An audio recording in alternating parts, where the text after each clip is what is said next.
The Secret Science Behind Miracles by Max Freedom Long. Chapter 19.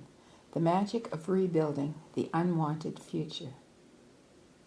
In the Bible, we read the story of Jacob, who saw in a dream a ladder reaching from earth to heaven, and angels ascending and descending on it. The Lord stood above it and spoke to Jacob. Like so many tales to be found in religion, there can be drawn a comparative figure in the beliefs of Huna. In Huna, the ladder is the connecting cord or shadowy stuff, connecting the low self and the high self, who is the only Lord in quotes, we can ever contact directly and know something about. The Lord spoke to Jacob. The high self sends out its mystical messages. The angels went up and down, perhaps as messengers. The thought forms of the prayers go up and down on the cord as a ladder, moving on this stream of vital force. The Lord promised Jacob that he would be prospered. The high self stands ready to help in the same way, provided we learn how to do our part. Case number 29. Changing the unwanted future for the wanted. Preliminary notes. I wish to make this mechanism of high magic as plain as possible, for it is vitally important. Most lives are a tangle, and to have those tangles removed would mean everything to us. In selecting this case for my own experience, I am able to give first-hand assurance that each step in the work is fully and correctly described. I can vouch for the results as they were in my own life, and still are. Contrary to my usual procedure, I shall stop to point out at each step the reason for the things done instead of waiting for the end of the case to make the comment. And here's the case.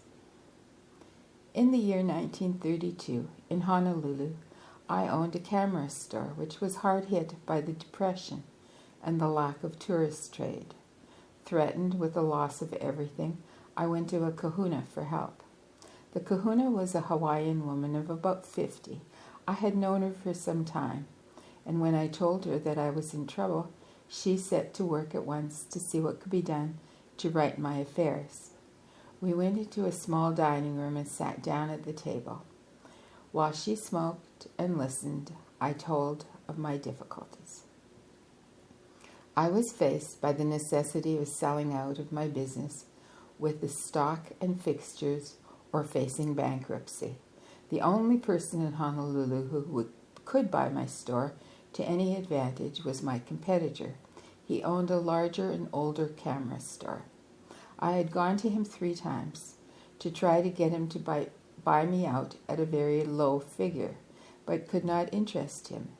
I had paid a real estate man a round sum to try to make the sale, and he had failed. It began to look as if I would have to lose everything.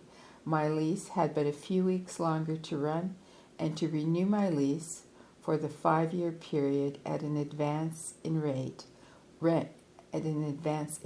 was out of the question. When I had explained everything and answered a few questions, the healer asked me to think very hard for a little while and then tell her exactly what I wanted to have come pass. I thought it all over again, and then I said I wanted to sell my business and stock and fixtures to my competitor for $8,000, which would be a great bargain even in bad times. I wanted to help my competitor amalgamate my business and his own, and after that I wished to return to the coast and be able to do some writing. I was quite definite. The healer asked more questions. She would say, "And what if that happens that way? Are you sure that it will not make a difference in your plans?" She explained that I must overlook no possible contingency and must weigh each step and consider its probable results. I had to consider all the small details and imagine how each thing would work out and react on some other part of the plan. The idea was to prepare to make the prayer to the high self. The thought forms of the prayer had to be unmixed with doubts and uncertainty. They had to stand out clear and sharp and definite. Any overlooked angle of the affair might bob up later to upset the working out of the plan. The healer told me that in her experience, most people sent to the high self a continuous jumble of conflicting wishes, plans, fears, and hopes. Each day and hour they changed their minds about what they wished to do, or become, or have happen.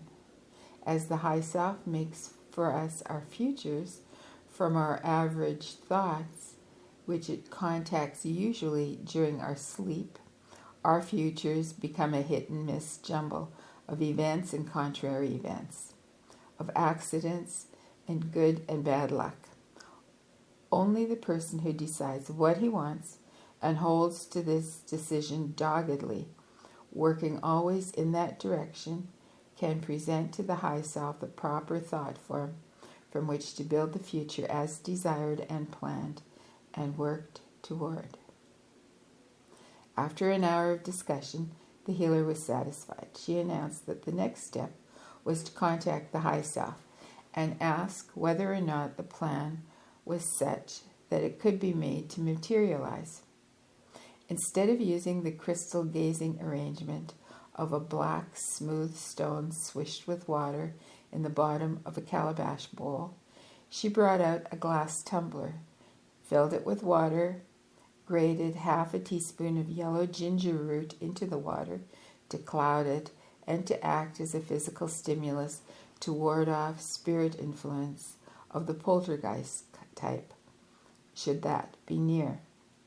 The grating was done with a thumbnail from a small piece of fresh ginger root out of the garden that afternoon. It was then evening. The healer asked for a silver dollar as a preliminary part of her fee. This acted as a physical stimulus to her low self as it represented a reward for work and service, thus appearing as a good thing to the low self. The dollar was placed under the tumbler. She then shaded her eyes from the overhead light and sat for a short time, looking down at the surface of the clouded water. She soon began to see images and get messages by some form of inner voice. She would remain in that trance-like state for a moment or two, roused to speak to me to tell me what she saw or ask a fresh question. This continued for perhaps 7 or 8 minutes. The visions in the crystal were all symbolic, and if symbols were things she had learned by experience to know as good, she counted the answer favorable to my plans. She said she saw a door being opened. Then, a little while later, a sheaf of wheat. She asked what these things might mean to me, or if I had been thinking about them, wishing to be sure that she was not seeing them in my mind instead of from the high self via the low self. When she was satisfied that the answer was favorable, she said, "The God tells me that your prayer can be answered. The door is open. Your path is not badly blocked, even if the door was not open all the way. I will now ask that we must do our part of the work." Again, she gazed into the water and entered the state in which she could see with psychic senses. She began to see my competitor, who was also a good friend of long standing. She described his appearance and checked with me as to whether she was seeing accurately or not. She saw his office at the rear of his store and checked that with me. She also saw the man whom I had hired to sell my business and who had failed. When the psychic examination of the matter was finished, it was growing late. "Have you hurt anyone?" the healer asked. "Why is the door not wide open, and why is your path a little blocked?" I could think of no injury I had done to anyone, and I said so. "Do you feel that you would cheat if you sold your store for $8,000? Was the next question. I assured her that I would consider the deal most fair. Then it is the little sin ideas which eat you inside because of your Sunday school or church training. Most of the good people, especially if they are good church people, have things like that. To get rid of that feeling of guilt and clear your path to the God, you must fast until 1 o'clock for 3 days. And while you fast, you must not smoke.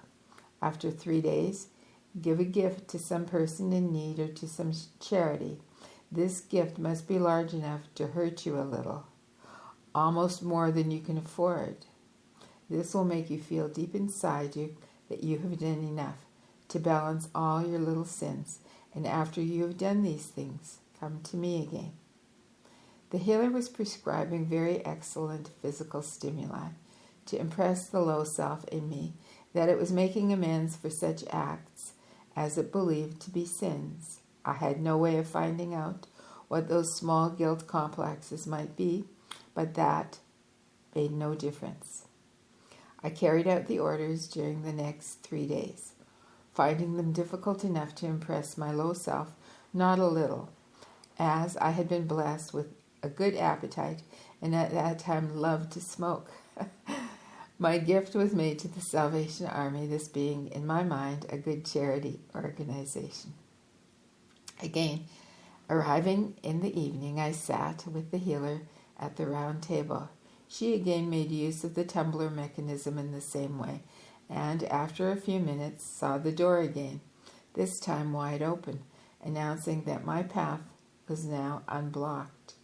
She pushed the tumbler from her and reopened the question of my plans. Had I made any changes in my plans? Was I still sure that I wanted everything to happen just as I had stated? When assured that my plans were clear and unchanged, she made ready to make the prayer for me to the high self. When a kahuna prayed to his or her high self, asking aid for a client, the prayer automatically went to the high self of the client as well. This involves the belief that all high selves are linked together in some way that we cannot understand and can hardly imagine. They are many in one, and one in many. They are unity in separation. We have bonds closer than those of the bees in a hive. They have learned to work as a unit, but each does individual work. We cannot grasp this, but from the results obtained through the contact with the high selves, this seems to be the nearest that we can come to understanding the matter.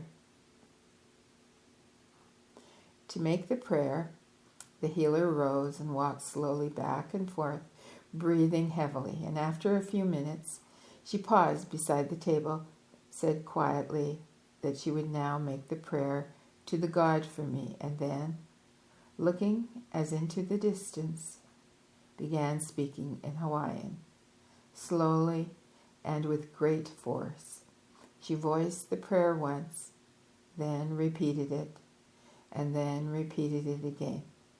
This thrice-spoken prayer was offered word for word and idea for idea as nearly as possible. The full force of the suggestion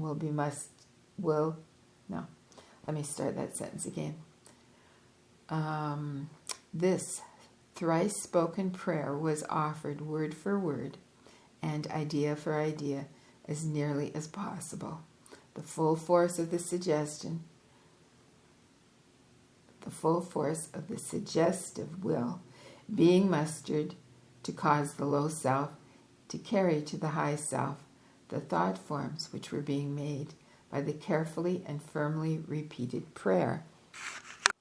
The high self was contacted by the low self after a direct command from the middle self of the healer. The tumbler not being used at this time, no return answer was expected or requested. When the prayer had been thrice spoken, the healer resumed her chair and took a cigarette. She smoked and rested after her effort. She had accumulated extra vital force and had presented the prayer as a set of thought forms on a flow of vital force. Soon the tumbler was brought into action to see what message could be had from the high self and what instructions might be given. In the water surface in the tumbler appeared to her a scene in which I did several things. It was an enactment of what the high self had caused my future to be. The old future was torn down and a new one had been instantly constructed for me. The old future had undoubtedly contained all the business failures which seemed inevitable to me and which I feared and so visualized as I worried. This probably would have been my future if I had not had the help of the high self in changing the bad to the desired good. We do not know the exact way in which the high self makes the future for the low and middle selves over which it stands as a guardian and parental spirit. We can only guess that the thoughts we make into thought forms are used in some way in shaping the future. At least the thought forms tell the high self what we hope, fear, desire, and plan. It seems that our futures are made from these thought forms, with all care being taken not to intrude on our free will. We must be allowed to exert free will, and unless we ask for help, it must not be given, lest the free will be cancelled. We cannot say why, but we can understand that such a condition of affairs can be. Because of our mental limitations, we cannot conceive of a future made of invisible material, but still containing all the events and conditions which will materialize from minute to minute and hour to hour and day to day, for as far ahead as the invisible outline of the future is crystallized. Perhaps the future is made like the shadowy bodies of the low and middle selves, and as soon as the thought and as they are thought forms. I'm going to read that sentence again. Perhaps the future is made like the shadowy bodies of the low and middle selves, and as are the thought forms. Perhaps thought forms are made to grow into events. The Kahunas did not know. We cannot know. However, so long as we know that the future is made in some way, in some such way, and that it can be seen ahead insofar as it has been made, and that it can be changed, that is all we need to know. The healer saw the new future in her tumbler of water and described to me the things she saw that I must do, also telling me why. She seemed to get the idea of why things were done in some psychic way, connected with the psychic vision. The usual method of the high self of giving symbols was not used here. The gods tell me, she would say, or the God shows me. She saw me going to my competitor with a paper in my hand. She said that on the paper I had written out my proposal to sell, the price, and all details. She said that the God told her that this man was the kind who liked to see everything written out on paper. Otherwise, he would say no from force of habit. You write it all out, she instructed. Then next Tuesday, 2:15, you go to see him. He will be in his office, sitting at his desk, doing nothing. You put the paper on his desk and you say, "Have a look at these figures, will you? I'll be back in 10 minutes. Then you go off, and in 10 minutes, you come back. He will be finished reading your paper and will say to you that he will buy your business." To me, this was unbelievably explicit and detailed. I asked how she knew, and she told me that she saw me doing it in my new future and that the God made her understand why the proposition had to be written out. I marveled at the instructions and promised to obey them to the letter. At 2:15 on the following Tuesday, I went to my competitor's place of business with my proposal carefully typed out and in full, and I found him, as had been foreseen, idly sitting at his desk. I placed the paper before him and asked him to look it over, saying I would be back in 10 minutes. In 10 minutes, I returned, and he was waiting for me. "I'll take you up," he said. "I'll give you my check for $100 to bind the bargain, and you can make out the bill of sale." So, with the help of the healer and the high self, the deal was done. The price stipulated in the prayer was paid me. I stayed on to help get my business amalgamated with that of my friendly competitor. With the deal completed, I reported back to my Kahuna, paying her all she would allow, which was little enough considering the great service she had rendered me. Some time later, when I was about to finish up my business affairs and leave for California, the healer ran a check on my future to see about the part of the plan that I had made, which included a desire to do some writing. She made a fresh prayer asking that I be allowed to write, and then inspected the future with the aid of the high self via the low self to see what instructions were given for me. And as she had done in the case of the sale of the business, she now did for the writing. "You will write 8 books," she said, after a long look into my improvised gazing crystal. Into her improvised gazing crystal. "That is as far ahead as the God shows me. 8 books," she sighed. "But you will have to be very patient. It will be a long time for the first book to the 8th. Many things will happen, and it will not be easy, although the last 4 books will be easier than the first 4, and they will come faster." That glimpse of the future which the healer got for me dates back to 1932. Now, in 1947, the first 4 books are water under the bridge. And then he has an additional comment here. "The psycho-religious system of the secret Huna is, first, last, and above all, a workable system. It makes no pretense of understanding or explaining these things, which have to do with the ultimate God, which our lower mental ability will not allow us to understand. This is common sense and practicality. It is the true scientific approach. It gives us a system free from the dogmatic and impractical." And that concludes this chapter. And the next chapter, chapter 20, is entitled "The High Self and the Healing in Psychic Science." Wow. That was an amazing chapter, wouldn't you agree? If you do, leave a comment below, okay? I really need comments, and yes. So I'm trying to build a little channel here. So thanks for listening, and till soon.